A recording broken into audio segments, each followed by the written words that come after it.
Oh, precious scrap. As many of you new players to Rust have found out, it is a currency of Rust.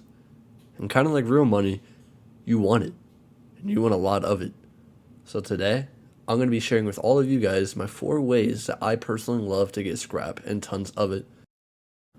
So kicking off the video, my number 1 favorite way to get scrap, we're hitting the road.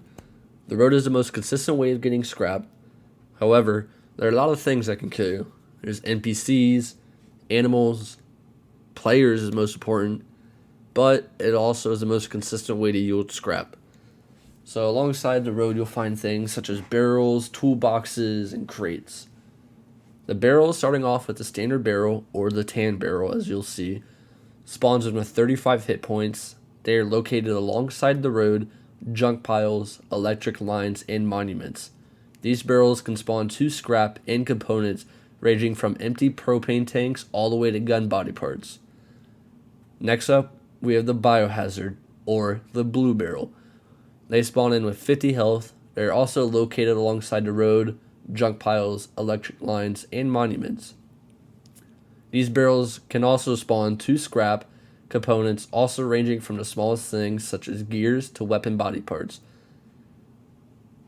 Next up, we have the toolboxes. They can be found by vehicle component piles as well as offshore junk piles. They appear as a small red toolbox. They can contain 5 scrap. They contain mainly tools, clothing, and weapons. Next up, we have the loot crates. Now those will be just boxes that look like they contain something in them. But the basic crate can be located alongside the road or in monuments. These crates spawn in a 5 scrap and an assortment of items from clothing all the way up to grenades to even maybe weapons. And I know we all love weapons.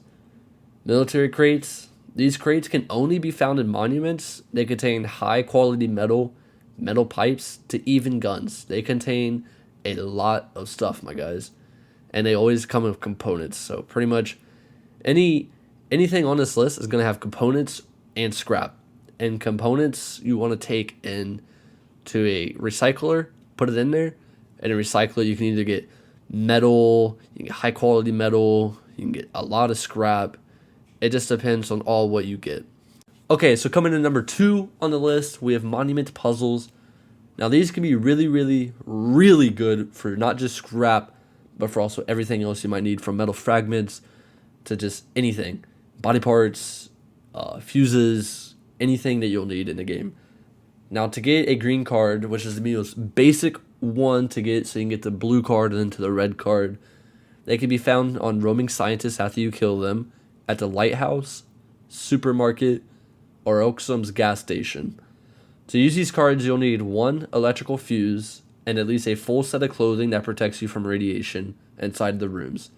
You can get an arrangement of gear from a good bit of scrap, components, gun body parts, and a blue card for higher up and harder puzzles to do. Okay, so coming in now at number 3, another safe alternative method to get scrap in Rust is farming out by the sea. There's nothing really different from the sea than the road, besides the fact that it's way more safe because not that many players will be out there, and you don't have to worry about bears, wolves, or NPCs. You're just out there on there, going around from pile to pile, destroying the barrels, getting loot crates. It's just a really good, safe way to get scrap. So now on our last one, coming in at number 4, we got gambling. Now gambling is the highest risk, but can also be the highest payout on scrap.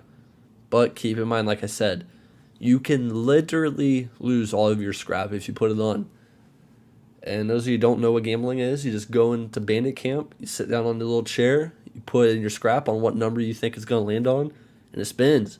If it lands, you get your scrap back and more. If it doesn't land on it, well, you lose it. So like I said, high risk, high reward way. Yeah, guys, hopefully you enjoyed the video. If so, like, comment, subscribe if new, turn on the post notifications so you get notified whenever I drop a new video every single week. Coming with more and more Rust tips and tricks, even gameplay, even different games. We're mixing it up now. We're going variety of games, streams in between all week. Not all week, but every week we're doing some streams. Every week we're going to have a video at least dropping at least 1 a week. So yeah, really appreciate it if you can stay tuned. We got some big things coming. But yeah, guys, it's been Zeno, and I'm out.